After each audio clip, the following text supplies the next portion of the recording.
এই যে আল্লাহর বড় নেয়ামত রামবুতান। আমরা নিজে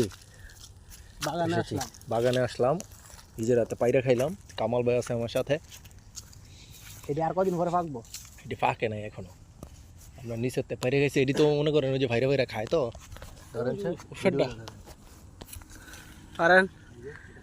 হ্যাঁ ও যে উপরটা পাক না, ও জু জু জু জু জু জু ইয়ার মধ্যে ইয়াছে কিন্তু এই দেখ কেন ইয়াছে ও যে ফিফা ফিফা ও হে জানে। হ্যাঁ হ্যাঁ হ্যাঁ এটা যে চাবি তো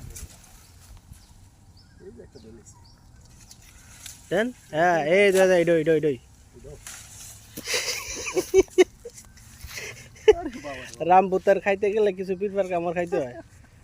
এই পিঁপড়া কিন্তু ডেঞ্জারাস।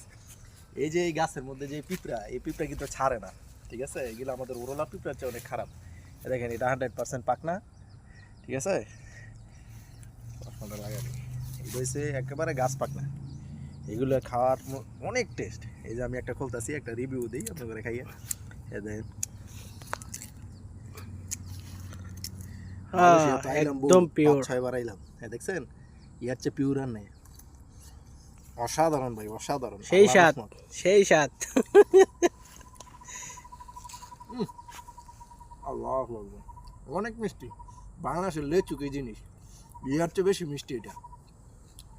বাগান রাট্টা করে ঘুরে দেখাই। হুম হুম।